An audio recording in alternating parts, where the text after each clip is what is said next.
नमो सिद्धाणं नमो आहार्याणं नमो उवजायाणं नमो लोये सव्वसाहुणम् एषो पञ्चनमुक्कारो सव्वपावपणासनो मङ्गलाणं च सव्वेसिं परमं हवै मङ्गलम् अरहन्तो भगवन्त इन्द्रमहिता सिद्धाश्च सिद्धिस्थिता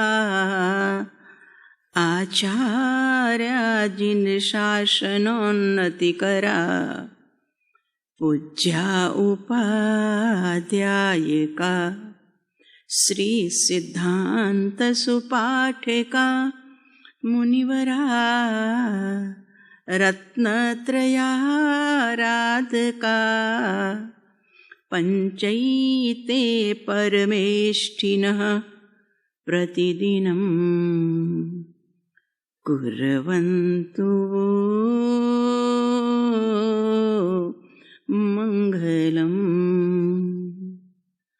ओंकारबिंदु संयुक्तं नित्यं ध्यायन्ति योगिनः कामदं मोक्षदं चैव ओंकाराय नमो नमः। अज्ञानतिमिरान्धानां ज्ञानाञ्जनशलाकया चक्षुरुन्मीलितं येन तस्मै श्रीगुरवे नमः।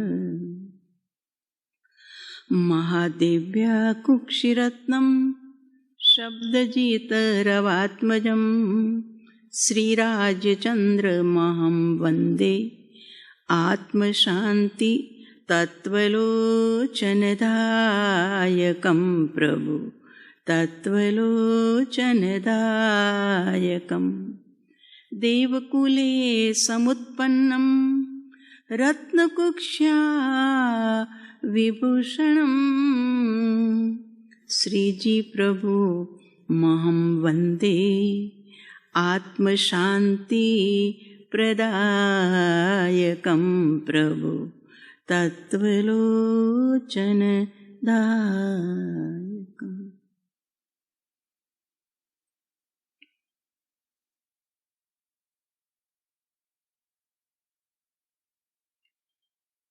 काया से चेतन निकल गयो रे, काया से चेतन निकल गयो, पड़ी रही काया पड़ी रही रे, पड़ी रही काया पड़ी रही। आकाया को पोष्ट कराई, पोष्ट करा, तरह तरह के भोजन कराई, तरह तरह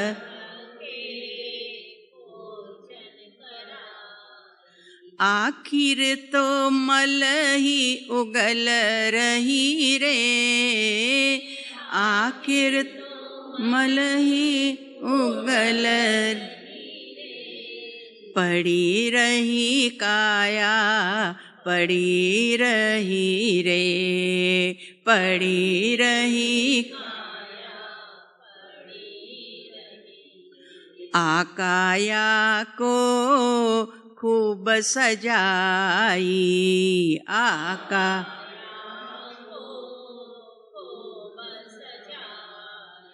वस्त्राभूषण से मड़वाई, वस्त्राभूषण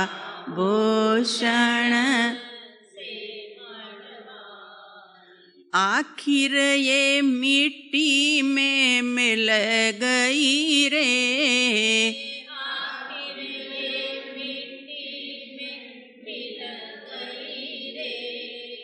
पड़ी रही काया, पड़ी रही रे, पड़ी रही काया, पड़ी रही। जो काया पे सब जन रीते, जो काया पे चेतन की कोई सुध न लेते,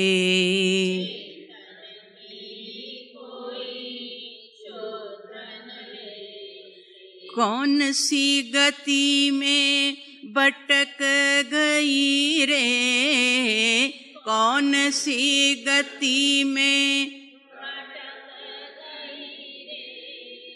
पड़ी रही काया, पड़ी रही रे, पड़ी रही काया। जो काया के संग संगाती, जो काया चेतन का कोई नहीं साथी,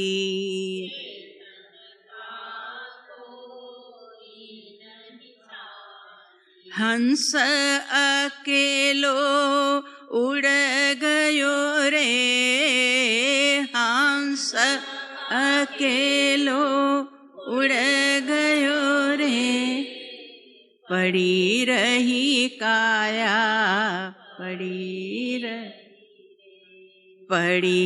रही काया, पड़ी। काया से चेतन निकल गयो रे, काया से चेतन निकल गयो, पड़ी रही काया, पड़ी रही रे, पड़ी रही काया। देह छतां जेनी दशा वर्ते देहातीत, आ ज्ञानीना ચરણમાં હો વંદન અગણિત.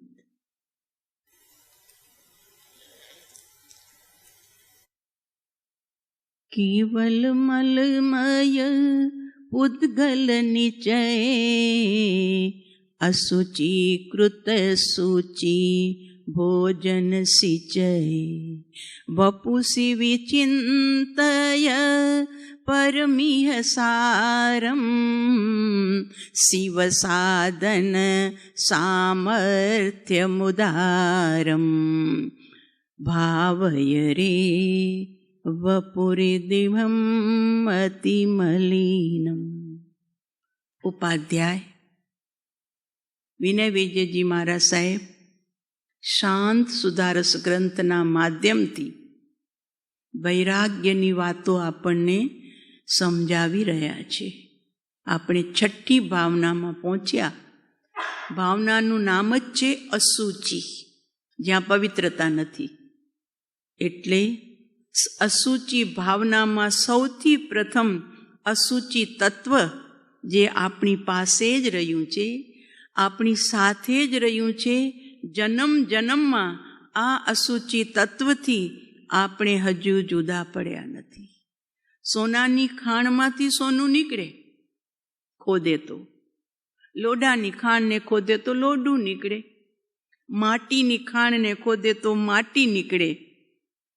એમ આ શરીરની ખાણને જો ખોદીએ તો પરમ કૃપાળુ દેવે લખ્યું ને અસુચિ ભાવના માટે શ્લોક લખ્યા. 2 લાઈનનો એક શ્લોક છે એ ખાણ મૂત્રને મળની, રોગ જરાનું નિવાસનું ધામ, આ કાયા એવી ગણીને માન તજીને કર સાર્થક આમ. શું લખે છે સાહેબ?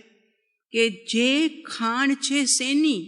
તો કે જેમ લોઢાને ખાણને કાઢો, અંદરથી કાઢો તો લોઢું નીકળે.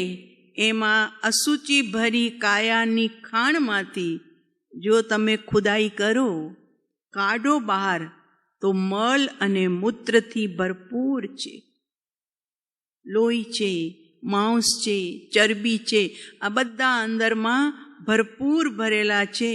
માત્ર એ ઢંકાયેલા છે એટલે આપણને ઘૃણા થતી નથી, નહીં તો ઘૃણા થાય, જોવાનું મન ન થાય. ચામડાના કારણે મઢેલી કાયા સુંદર લાગે છે, સોહામણી લાગે છે, પણ એક વખત જો ચામડી રહિત કાયાનું ચિંતન આ જીવ કરે કે માત્ર હાડ પિંજર દેખાય, ભીતરની ઘૃણતા દેખાય, જીવ વૈરાગ્યને પામી જાય. એટલે જ્ઞાનીઓ આ કાયાનું આવું સ્વરૂપ બતાવી રહ્યા છે. ખાણ મૂત્ર ને મળની કદી પૂરું નથી થતું. ન મળ પૂરું થાય ને ન મૂત્ર પૂરું થાય. સુંદર મજાના શરબતના ગ્લાસ પીધા હોય, સુંદર મજાનું કડિયલ ગાયનું દૂધ પીધું હોય, પણ એ ભીતરમાં ગયા પછી પેશાબ રૂપે બહાર નીકળે છે, આખું પરિવર્તન કરી દે છે. શરીર સાથે સંપર્ક થતા વસ્તુ આખી વિપરીત બની જાય છે. આ કાયાનો સ્વભાવ રોગ જરાને નિવાસનું ધામ, રોગનું ઘર છે. એક એક રોમની અંદરમાં 2.5 રોગ જ્ઞાનીઓએ લખ્યા છે.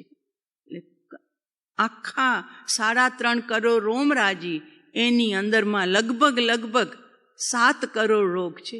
અત્યારે વિજ્ઞાન કેટલા રોગ શોધી શકે?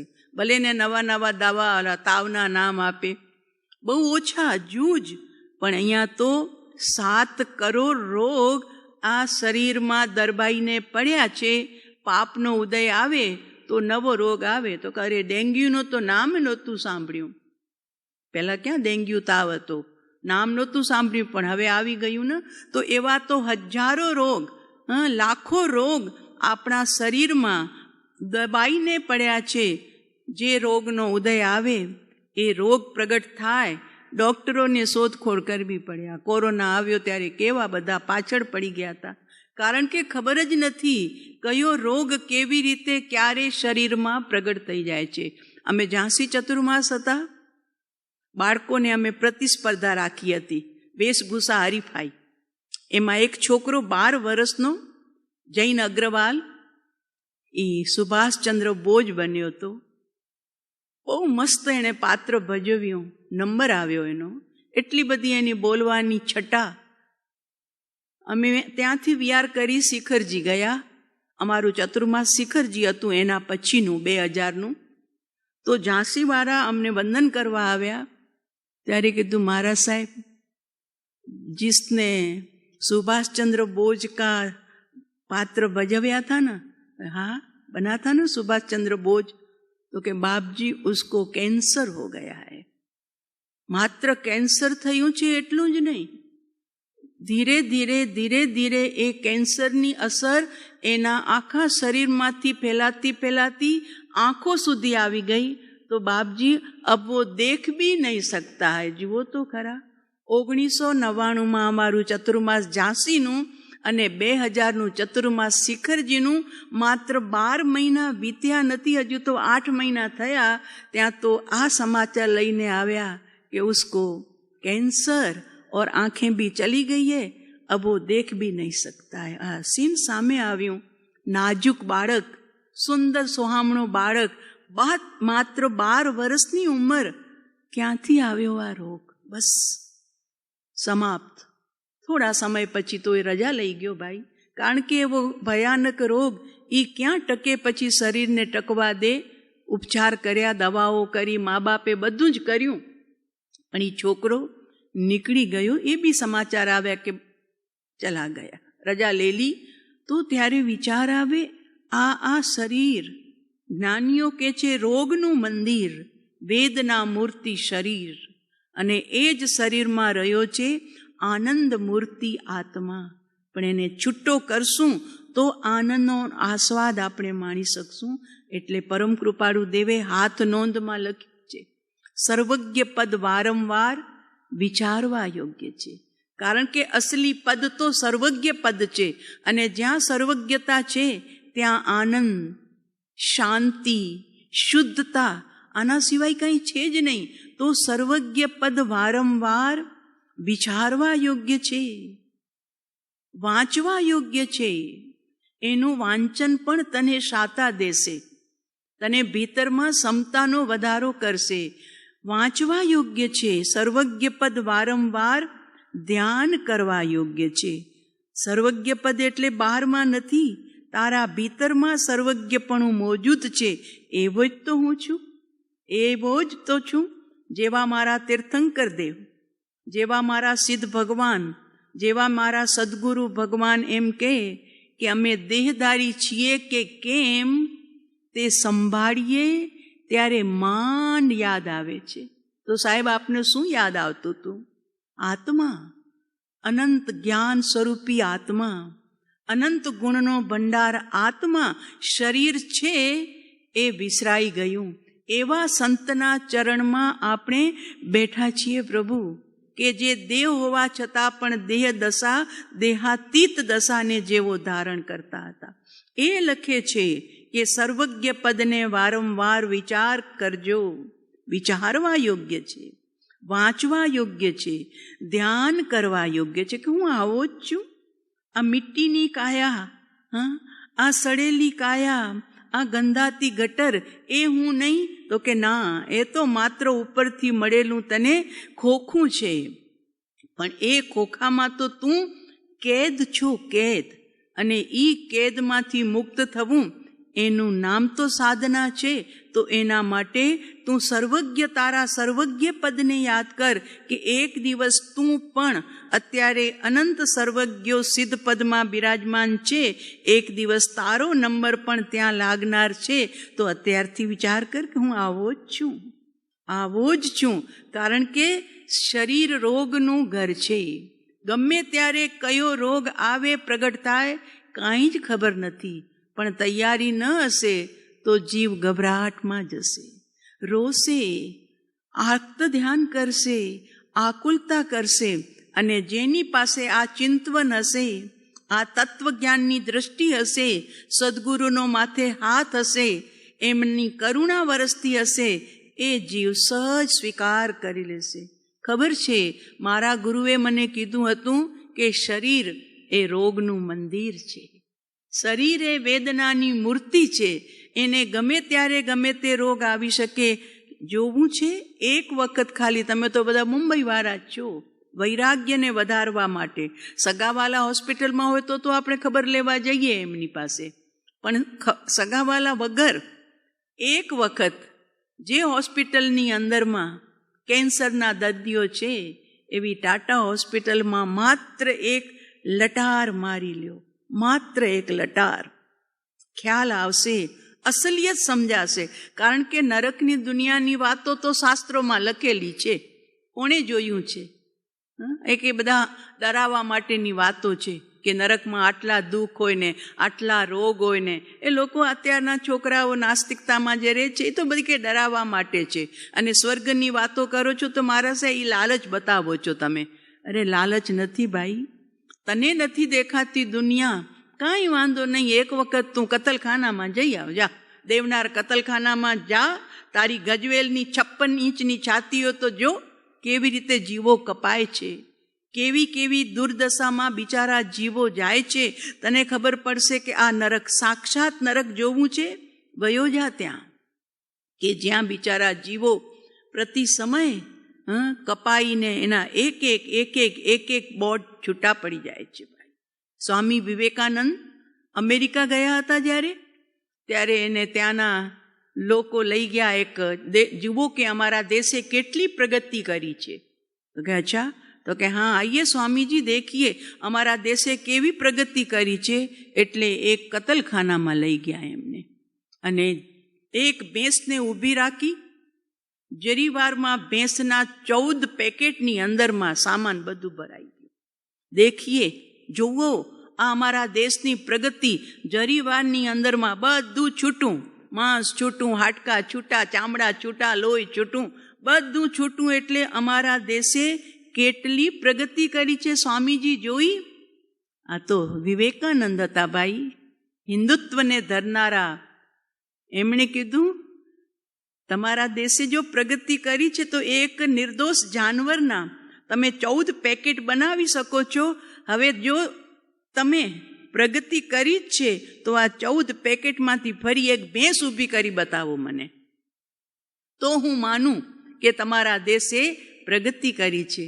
અરે, નાશ કરવામાં નહીં, સર્જન કરવામાં માનો. સર્જન કરી બતાવો મને, તો હું માનું. હું ભારતમાં જઈને કહીશ કે અમેરિકાએ એવી પ્રગતિ કરી છે કે 14 પેકેટમાંથી ભેંસ ઊભી કરી શકે છે.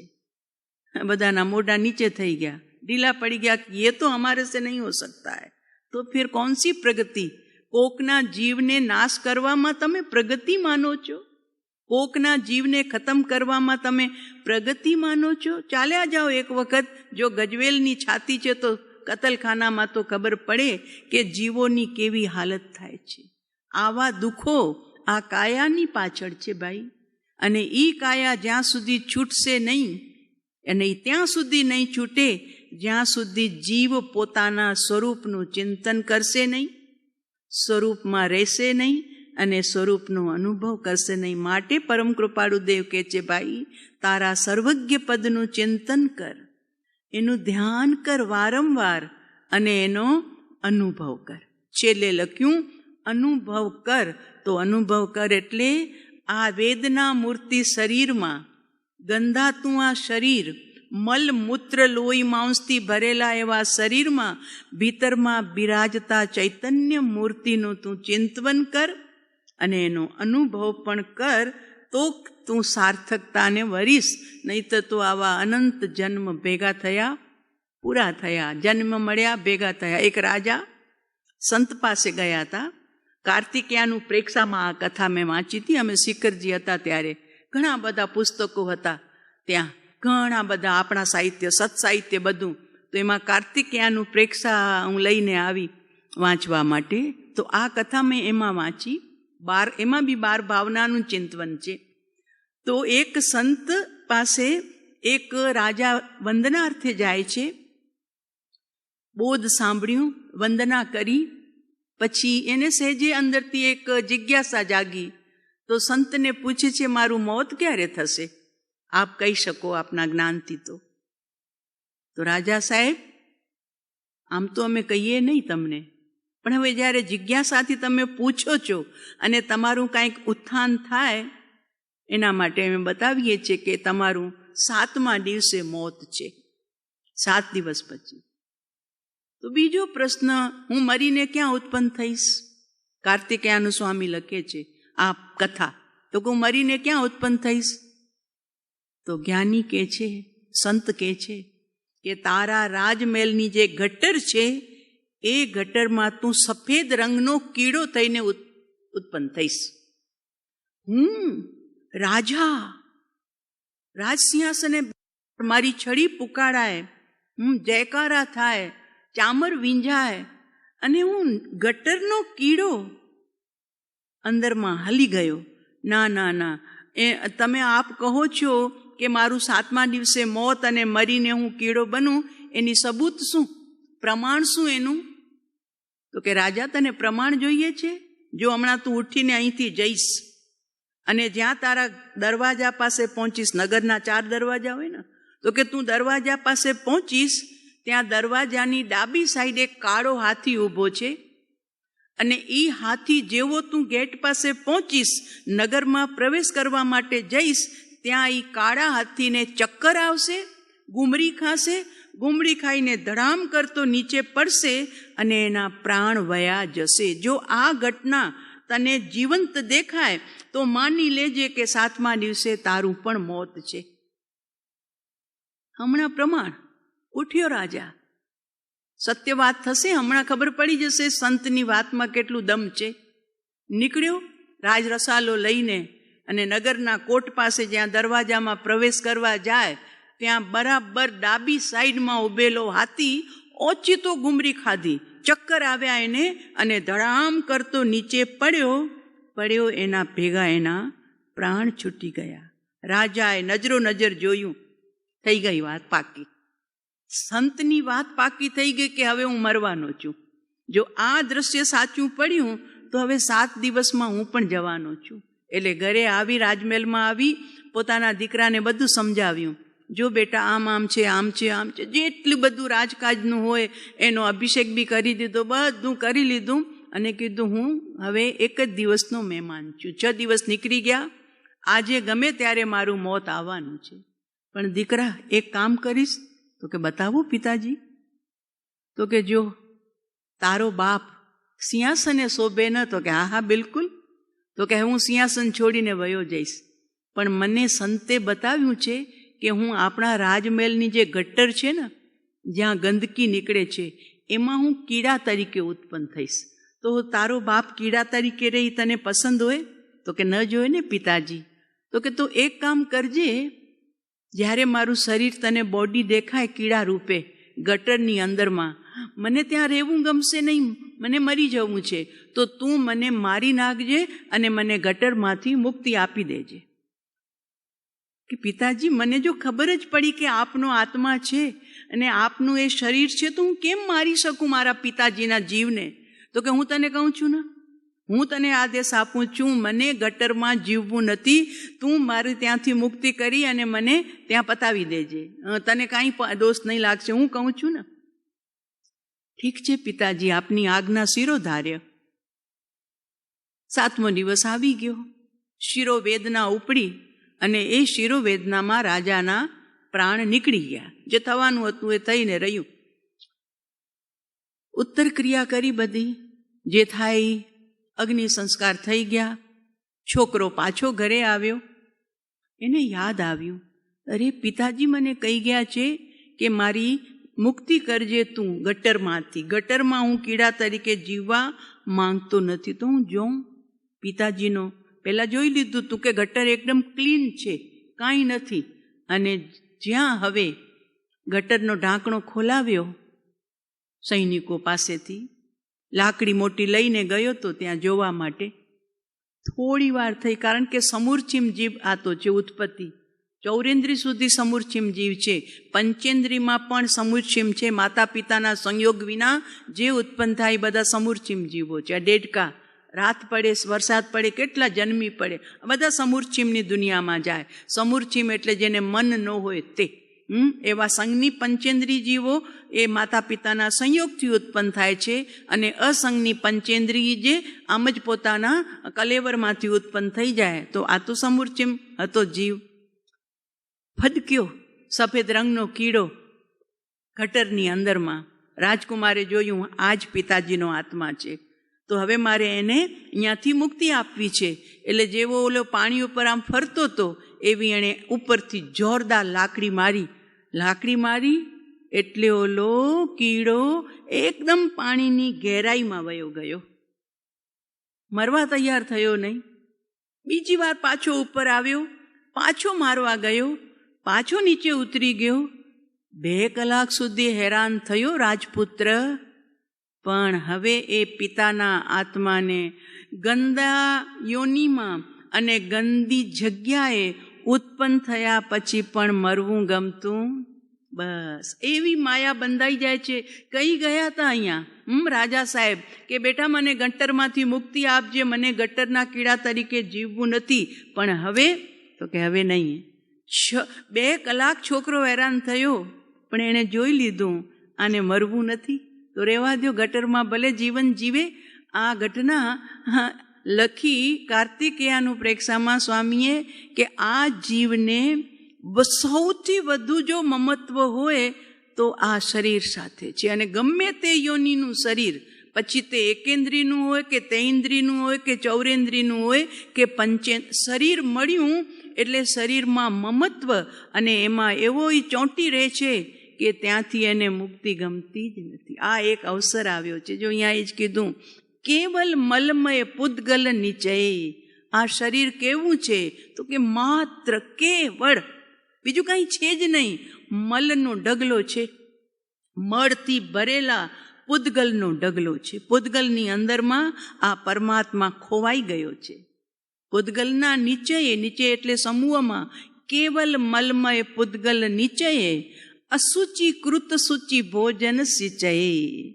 ભોજન તું સૂચી નાખે છે, પવિત્ર ભોજન લે છે, ફર્સ્ટ ક્લાસ સુંદર તું ભોજન કરે છે, પણ જ્યાં અંદરમાં ભોજન જાય છે તો એ અશુચિમય બની જાય છે, અશુચિકૃત.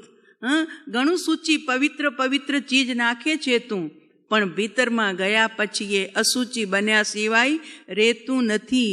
અને એવું શરીર ગમે ત્યારે દગો આપી દે છે. કથા છે ને આપણે ત્યાં જગ જાહેર, સનતકુમાર ચક્રવર્તીનું રૂપ આ વિશ્વમાં તો પ્રસિદ્ધ હતું, પણ દેવલોકના ઇન્દ્ર મહારાજા દેવોની સભામાં કીધું કે આ મનુષ્ય લોકમાં અત્યારે જો તેજસ્વી કોઈ હોય તો એ સનતકુમાર ચક્રી છે. ઓલું મિથ્યા દ્રષ્ટિ દેવ કે શું ઇન્દ્ર મહારાજા એક મનુષ્ય કીટના વખાણ કરે છે? દેવતાઓના રૂપ કંઈ ઓછા છે? એમની તેજસ્વીતા ઓછી છે? હું જોઉં તો ખરું કેવો રૂપ છે. એટલે 2 દેવતા બ્રાહ્મણનું રૂપ કરીને આવ્યા. કાયા એવી ગણીને માન તજીને કર સાર્થ કામ. માન, શરીરનું માન, રૂપનું માન. મદ, અલા 8 મદ છે ને, એમાં જાતિ મદ, કુલ મદ, રૂપ મદ, ધન મદ, ઐશ્વર્ય મદ, બધા જુદા જુદા જુદા મદ એટલે અભિમાન, માન. આવ્યા, બ્રાહ્મણનું રૂપ લઈને આવ્યા. સનતકુમાર મહારાજા ત્યારે બાથરૂમમાં શરીર ઉપર રાખ ખોડીને બેઠા હતા, મર્દન કરવા બેઠા હતા ને, એટલે બધું ચોપડેલું હતું. ઓલા બંને બ્રાહ્મણ આવ્યા બાથરૂમ સુધી. રાજાનું ખુલ્લું બદન રૂપ જોઈને આશ્ચર્યચકિત થઈ ગયા, આમ થઈ ગયા, માથું હલી ગયું. ઓહો, ઇન્દ્ર મહારાજાએ જેવા વખાણ કર્યા હતા એના કરતાં પણ વિશેષ આ ચક્રીનું રૂપ છે. એટલે ચક્રી પૂછે છે, તમારું કેમ આવવું થયું? તો કે તમારી પ્રશંસા અમે દેશ વિદેશમાં રૂપની સાંભળી હતી, તો અમે કીધું અમે એમ ન માનીએ, અમે જોઈએ તો અમે માનીએ કે વાસ્તવમાં ચક્રીનું રૂપ વખાણવા યોગ્ય છે, જોવા યોગ્ય છે. એટલે અમે પરદેશથી તમારા રૂપની ખ્યાતિ સાંભળી અને રૂપને જોવા આવ્યા છીએ.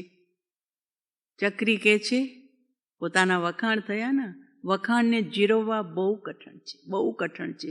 એટલે જ કૃપાળુદેવે ક્રોધને પહેલું નામ ન રાખ્યું, માનાદિક શત્રુમાં. નહીં તો આમ તો જનરલમાં આપણે બોલીએ છીએ ક્રોધ, માન, માયા, લોભ, 4 કસાયમાં, પણ છતાં કૃપાળુદેવે લખ્યું માનાદિક શત્રુમાં. તો નાની ચીજનો એ માન હોય જીવને. મારા અક્ષર બહુ સરસ થાય છે, તો કે આપણે કહીએ ને, હા શું તમારા અક્ષર? તો કે આ તો કાંઈ નથી, આ તો ઉતાવળે ઉતાવળે લખ્યા છે. એટલે એનો મતલબ એ કે હું શાંતિથી લખું તો જો આનાથી પણ વધુ સારું હોય. એટલે એને એ તો કે શું તમે સરસ ગાયું, કંઠ તમારો? તો કે હજુ તો મને શરદી થઈ હતી, નહીં તો હું એટલું સરસ ગાઈ શકું છું. એટલે જીવ એક પણ ચીજના એના વખાણ કરો તો એની પાસે જો પરિપક્વતા નથી, તત્વની દૃષ્ટિ નથી, તો એ ક્યાંક ને ક્યાંક અંદરમાં માનની સંજ્ઞાથી મોહાઈ જાય છે. અરે તમે કેટલું ફાસ્ટ ચાલી શકો છો, મેરેથોનમાં તમારો નંબર આવવો જોઈતો તો આટલું તમે ઝડપથી દોડ્યા. તો કે આમ તો દોડી જ જાત, પણ હમણાં જરાક શું તાવ આવતો હતો ને, એટલે જરાક મારું શરીર નબળું થઈ ગયું હતું. એટલે એ કાંઈ પણ ચીજમાં યશ લેવા માટે આમ થઈ ગયું હતું ને, નહીં તો આમ હોત, આમ થયું એટલે જરાક આમ થઈ જાત. એટલે કહેવાનું તાત્પર્ય પોતાની કોઈ પણ એક્ટિવિટીનું જીવને અંદરમાં મહાન હોય છે, અને એને જરાક પાણી મળે એટલે એ પોરસાય. માનપત્ર મળે છે ભાઈ, ક્રોધપત્ર નથી મળતા, લોભપત્ર નથી મળતા, માનપત્ર મળે છે. એટલે એક તો માન હોય અને એમાં પાછું સન્માનપત્ર મળે, એટલે જીવ અંદરથી પોરસા, અંદરથી માનથી ભરાઈ જાય. માટે પરમ કૃપાળુ દેવે ખૂબ વિશ્લેષણ કરીને આ જગતનું બરોબર પોતાના જ્ઞાનથી એકદમ નિરીક્ષણ કરીને લખ્યું, માનાદિક શત્રુમાં. માન જેવો શત્રુ કોઈ નથી. ક્રોધ પછી જોજો તમે, ક્રોધ આમ ન આવશે. આપણી જ્યારે કાંઈ ધારેલી ચીજ ન થશે ને ત્યારે જ ક્રોધ. પછી ભલે ને દીકરો હોય, દીકરી હોય, નોકર હોય, ડ્રાઈવર હોય, ઘરવાળી હોય, કોઈ પણ હોય, પણ ગુસ્સો આવવાનું નિમિત્ત જ્યારે મળે ને, અને એ નિમિત્તમાં આપણી વાત ન રહી હોય ત્યારે ગુસ્સો આવે છે. એના પહેલાં નહીં આવશે. જોજો તમે, નાનું બાળક પણ મમ્મી મને તેડ, મને ગોદી કર, અને મમ્મી કહેશે ના પગે પગે ચાલો, પગે પગે ચાલ, એટલે પગે ચલાવવા જાય એટલે ઓલો લેટી જાય, ગુસ્સામાં લેટી જાય. કેમ ગુસ્સો આવ્યો? તો કે મારું ધાર્યું કેમ ન થાય, મમ્મી મને કેમ તેડે નહીં. એટલે કહેવાનું તાત્પર્ય કે લોભની પાછળ પણ ક્રોધ છે, માન છે. ક્રોધની પાછળ માન ઊભું છે અને માયાની પાછળ પણ માન ઊભું છે. એવું ખતરનાક છે. માટે જ્ઞાનીએ કીધું, પરમ કૃપાળુ દેવે, માન ન હોત તો અહીં જ મોક્ષ હોત. એટલે અહીંયા આ અસુચિ ભાવનામાં પણ એ જ લખ્યું, કાયા એવી ગણીને. કેવી ગણજે? તો કે રોગનું ઘર, જરાનું ઘર, વૃદ્ધાવસ્થાનું ઘર અને મલ અને મૂત્રનું ધામ છે. કાયા એવી ગણીને, માન તજીને કર સાર્થક આમ. તારા આત્માની સાર્થકતા તું મેળવી લે. ચક્રીને દેવતાઓએ કીધું તો એને તો બ્રાહ્મણના રૂપમાં લાગ્યા. તો કે ઓહો, મારું રૂપ જોવા દૂર દૂર દેશથી આજે આવ્યા છે આ બે બ્રાહ્મણ. રોજ તૈયાર થતા હતા, રોજ રૂપ સજતા હતા, રોજ દાગીના પહેરતા હતા, ચક્રવર્તીના ગયણા એટલે. પણ આજ મને કોક જોવા આવ્યું છે. અંદરમાં માનથી ભરાઈ ગયા. ઓહો, આજે મારા રૂપને કોક જોવા આવ્યું છે, એટલે હું એવો તૈયાર થાઉં કે આ લોકો અંજાઈ જાય મારા રૂપથી અને પછી દેશ વિદેશમાં જઈ અને મારા વખાણ કરે કે વાસ્તવમાં ચક્રીનું રૂપ એટલે જોવા યોગ્ય છે. તૈયાર થતા થતા ભીતરમાં ફૂલાય છે, ગજગજ ફૂલાય છે. તૈયાર થઈ ગયા. રાજ દરબારનો સમય થયો. ઠસા થાતથી ચક્રી પધાર્યા, છડી પોકારાઈ, સિંહાસને બિરાજમાન થયા. કીધું તું કે જ્યારે અત્યારે તમે શું મારા રૂપને જુઓ છો? અત્યારે તો ખેર ભરેલું મારું શરીર છે, કપડાં નથી પહેર્યા, હા બદન ખુલ્લું છે મારું. આવજો રાજ દરબારમાં. જ્યારે હું બેસું રાજ દરબારમાં સિંહાસને, મારા 16 શણગાર સજીને ત્યારે મને જોવા માટે આવજો.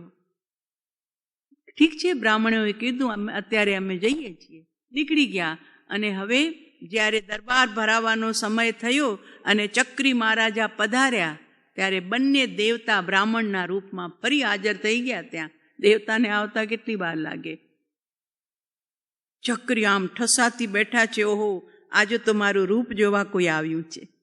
આમ કાંઈ ન હોય, પણ જરીક કંઈક વિશેષતા હતી ને આજે, એટલે આમ ઠસ્સાથી બેઠા છે. બંને દેવતા આવ્યા, એમની સામે નજર કરી, માથું હલી ગયું. ચક્રી પૂછે છે, કેમ? મારું રૂપ તમને ગમ્યું નહીં? મારું રૂપ તમને સારું લાગ્યું નહીં? ત્યારે તો મેં કપડાં નહોતા પહેર્યા, ખુલ્લા બદને બેઠો તો માત્ર. તો કે રાજન, જે રૂપ બાથરૂમમાં જોયું તું એ રૂપ અત્યારે નથી. શું વાત કરો છો? એટલી વારમાં મારા રૂપમાં પરાવર્તન થઈ ગયું?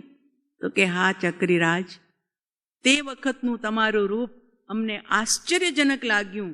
અમે આશ્ચર્યથી અમારી આંખો પોળી થઈ ગઈ હતી. અત્યારે અમારી નજર ઝૂકી ગઈ છે. કારણ કે તમારા શરીરમાં તમારા પૂતગલ પરમાણુ રોગથી ગ્રસિત થઈ ગયા છે. ઉદય આવ્યો, રોગનો ઉદય આવ્યો, અભિમાન નિમિત્ત બન્યું. નિમિત્ત વિના તો કાંઈ થતું નથી, નિમિત્તથી પણ નથી થતું, પણ છતાં આવું યોગાની યોગ હોય છે. અહીંયા અભિમાનનું નિમિત્ત મળ્યું અને અહીંયા ઉદય આવ્યો વેદનીય કર્મનો. રાજન, તમને જો વિશ્વાસ ન આવતો હોય તો થૂકી જુઓ. તમે મોઢામાં તાંબુલ છે ને, એ થૂકો અને એ તાંબુલની અંદરમાં જુઓ મક્ષિકા બેસશે, હમણાં એના પ્રાણ વયા જશે. એમ જ થયું ભાઈ, એમ જ થયું. ઓહો, ચક્રી વિચારે ચડી ગયા. આ શરીર જેના ઉપર હું મુસ્તાક હતો, અને આજે તો હું ઓર વિશેષ મુસ્તાક હતો કે ઓહો, મારું રૂપ જોવા માટે દૂર દૂરથી દેવતાઓ આવ્યા છે, દૂર દૂરથી બ્રહ્મરાજ આવ્યા છે. પણ આ શરીર, અજ્ઞાની હોય તો ડોક્ટરોને બોલાવે, વૈદ્યોને બોલાવે અને કેટલાય ઉપચાર કરે. પણ આ તો ભાઈ સમ્યક દ્રષ્ટિ ધર્માત્મા હતા. તરત જ નિર્ણય કર્યો કે હજુ જ્યાં સુધી આ દેહમાં આત્મા છે ત્યાં સુધી હું એને સાધન બનાવી લઉં અને મારી સાધનાના માર્ગે જઈને હું મારું આત્મકલ્યાણ સાધી લઉં. એટલે તરત જ નિર્ણય જાહેર કર્યો કે મારે સંયમના પંથે જવું છે. એક જ ચક્રી એવા છે. 63 સલાખા પુરુષમાં કથા લખી છે આચાર્ય હેમચંદ્ર સુરી મહારાજ સાહેબે. 63 સલાખા પુરુષ એટલે 24 તીર્થંકર, 12 ચક્રવર્તી, 9 વાસુદેવ, 9 પ્રતિવાસુદેવ અને 9 બલદેવ, અને 63 સલાખા પુરુષ. સલાખા એટલે વખાણવા યોગ્ય, પ્રશંસનીય, ભવિષ્યમાં મુક્તિના બધા ભાજક. તો આ 63 સલાખા પુરુષમાં સનતકુમાર ચક્રીનું એમણે આ દ્રષ્ટાંત નાખ્યું છે 12 ચક્રવર્તીઓમાં. તો એમાં એમણે લખ્યું કે સનતકુમાર ચક્રી જ્યારે સંયમ સ્વીકારવા તૈયાર થયા, એમની 64,000 રાણીઓ, શ્વેતાંબર પ્રમાણે 64,000. આમ પછી બે બેનપણીઓ પણ ભેગી લાવે છે, એટલે આમ 1,92,000 છે ઉલટાની ત્યાં, આપણે ત્યાં 96,000. તો બધી રાણીઓ ભેગી મળીને સમજાવે છે, રાજા સાહેબ રોકાઈ જાઓ, આપણે ઉપચાર કરશું, દવા કરશું, તમારો રોગ મટાડશું. તો કે નહીં, આ ગદ્દાર કાયા, મને જો મારી સાથે આવી ગદ્દારી કરે તો મારે એમાં હવે રહેવું જ નથી. એ જ્યાં સુધી છે ત્યાં સુધી મારે મારા આત્માનું સાધન કરી લેવું છે. અને ચક્રી સંયમના પંથે નીકળી ગયા. લખ્યું એમના ચરિત્રમાં 6 મહિના સુધી એમના સૈનિકો, મંત્રીઓ, અમલદારો અને રાણીઓ પાછળ પાછળ સમજાવવા માટે ફર્યા, પણ ચક્રી પાછું ફરીને જોયું નહીં કે તમે મારી પાછળ ન આવો, તમે ભૂખે મરી જશો મારી પાછળ. દ્રષ્ટિ પણ પાછળ કરી નહીં. એક દિવસ વિહાર કરતા કરતા ચક્રિયા ધરતી ઉપર ફરતા રહ્યા. આખો રાજ રસાલો રોજ વિનંતી કરતો રહ્યો, પ્રભુ પાછા પધારો, પ્રભુ પાછા પધારો, આપણે રોગનું ઔષધ કરશું. સાંભળે બીજા મૌન ધારણ કરી અને કૌશક ધ્યાનમાં સનતકુમાર મુનિરાજ ઊભા રહ્યા. એટલું અંદરમાં સત્વ ફોરવ્યું, સાધનાનું સત્વ ફોરવ્યું.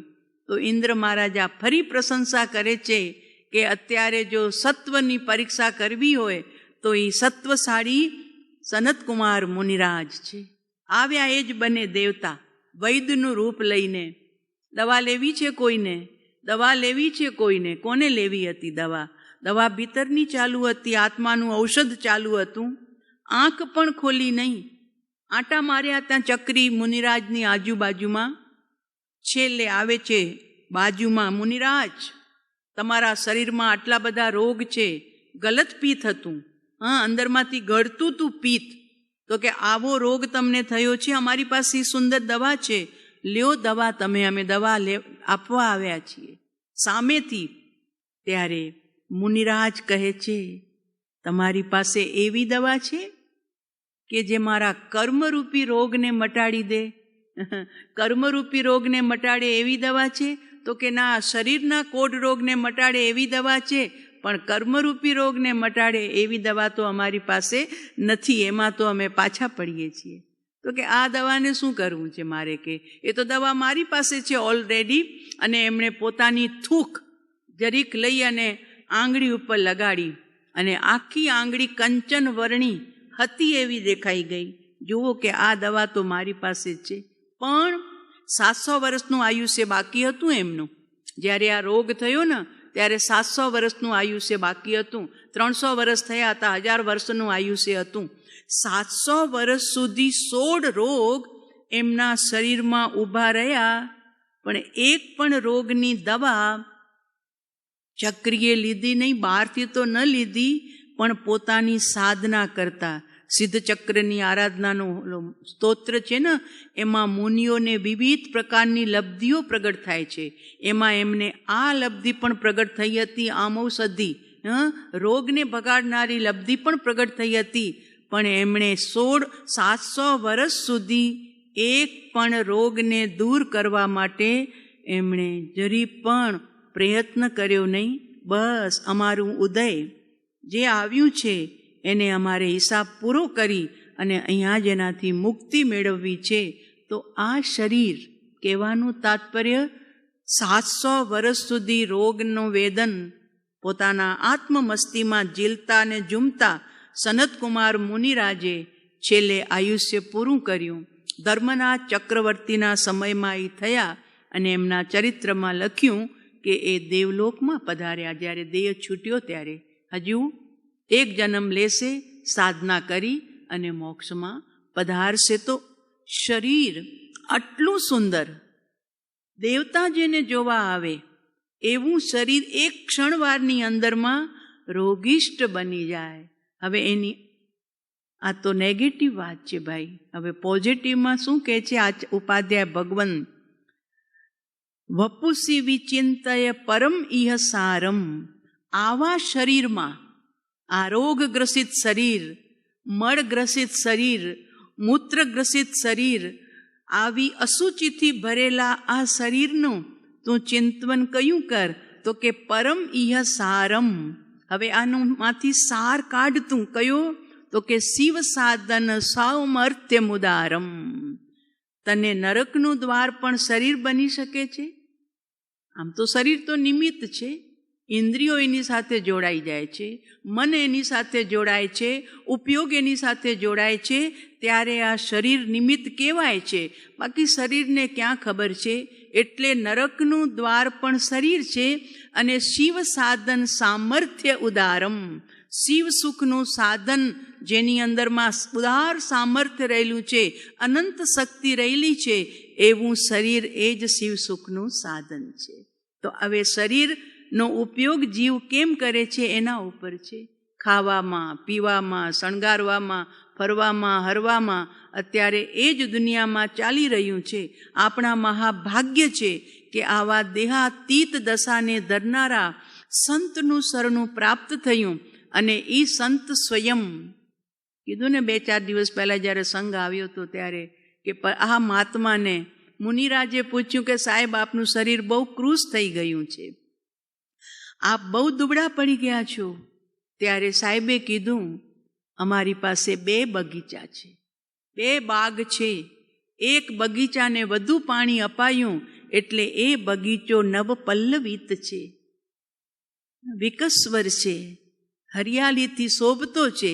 અને એક બગીચાને ઓછું પાણી અપાયું એટલે એ બગીચો બિચારો મુરઝાઈ ગયો છે.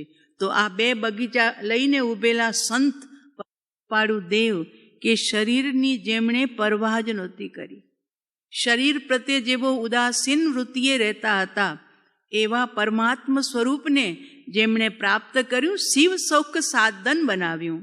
શિવ સૌખ્યનું સાધન કે આ મનુષ્ય દેહ, કારણ કે દેવતામાં એ સાધના નથી, નારકીમાં તો નથી જ નથી, અને જાનવરમાં પણ નથી. એક મનુષ્ય ભાવ એવું સુંદર છે કે જ્યાં સાધના કરવા માટેની સમગ્ર સુવિધા આ દેહની અંદરમાં છે.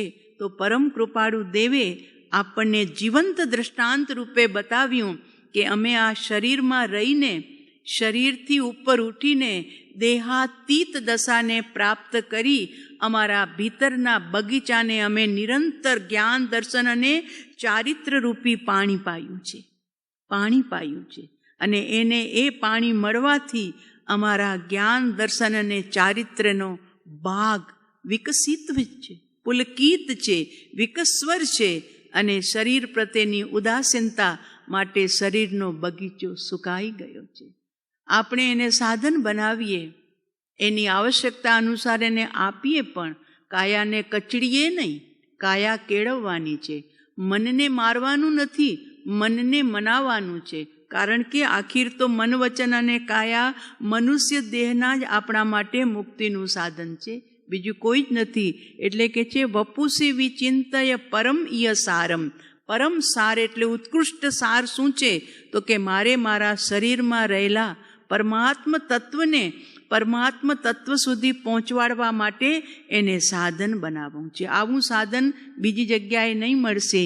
યેન વિરાજિત ઇદમ અતિ પુણ્યમ તત્ચિંતય ચેતન નૈપુણ્યમ. હે ચેતન, તારી હોશિયારીનું ચિંતન કર, તારી ચતુરાઈ બતાવ, તારી નિપુણતા બતાવ કે જેની અંદરમાં અતિ પુણ્યથી પરમાત્મા અત્યારે મનુષ્ય દેહમાં બિરાજમાન છે. પરમ કૃપાળુ દેવે લખ્યું ને, બહુ પુણ્ય કેળા પુંજથી શુભ દેહ માનવનો મળ્યો. શુભ દેહ તો માત્ર માનવનો નહીં, આપણને માત્ર માનવ દેહ નથી મળ્યો, વિતરાગ શાસન મળ્યું છે, વિતરાગી પરમાત્મા મળ્યા છે અને વિતરાગી સાચા સંત મળ્યા છે. આવો ઉત્કૃષ્ટ યોગ બહારમાં ફરી ફરીને મળવો મુશ્કેલ છે.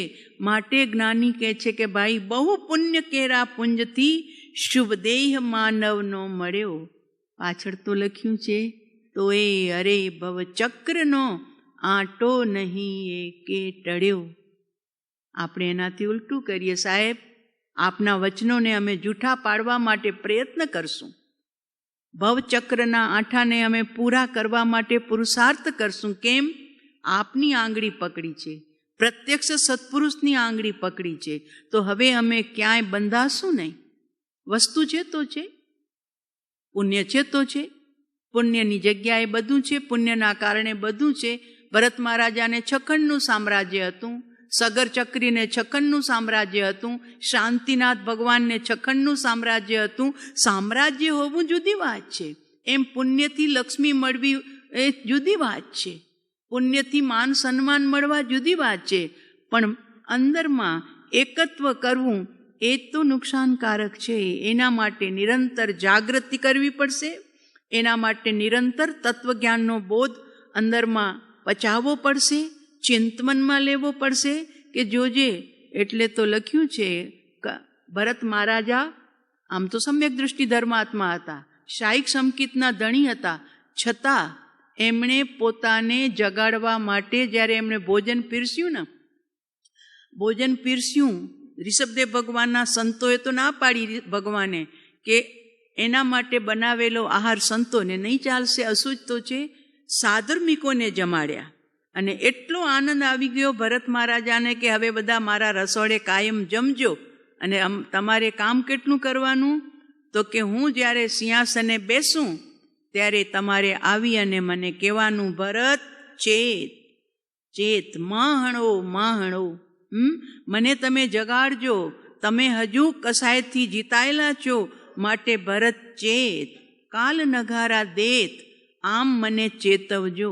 એટલે તદ્ભવ મોક્ષગામી ઋષભદેવ પ્રભુના પુત્ર એવા ભરત મહારાજા પોતાની જાગૃતિ માટે આવા ચેતાવનારાને શ્રાવકોને રાખ્યા હતા કે જ્યારે હું સિંહાસને બેસું, મારી છડી પોકારાય ત્યારે તમે મને બોધ આપી અને જગાડજો કે હજુ તમે કસાયથી જીતાયેલા છો, તમે હજુ કસાય પૂર્ણ જીત્યા નથી. તો આપણે કોને રાખીએ? જાગ્રત કોને રાખીએ કે જે આપણને જગાડે પ્રતિ સમય? યા તો સ્વયં પોતાના આત્માને કહીએ કે તું મને જગાડતો રહેજે, ભૂલ કરું થપ્પડ મારતો રહેજે, કારણ કે આ તો વૃત્તિ છે ભાઈ.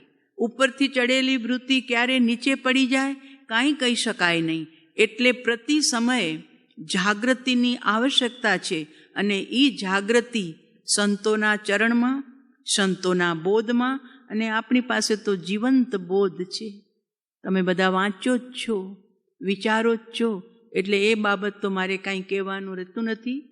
વારંવાર પરમ કૃપાળુ દેવના વચનો એટલા મીઠા છે, એટલા મધુરા છે અને એવા જાગૃતિને બતાવનાર છે કે એમ લાગે કે પીધા જ કરીએ, બસ રસપાન પીધા જ કરીએ. એક એક વચનની અંદરમાં એવી અંદરમાં સુગંધી દરબાયેલી છે, એવું એમાં આત્મિક રસ દરબાયેલું છે કે એક વચન લેતા તો જાણે કલાક નીકળી જાય, ખબર ન પડે, એટલો આનંદ. તો અહીંયા એ જ કે છે, યેન વિરાજિતમ ઇદમ અતિ પુણ્યમ.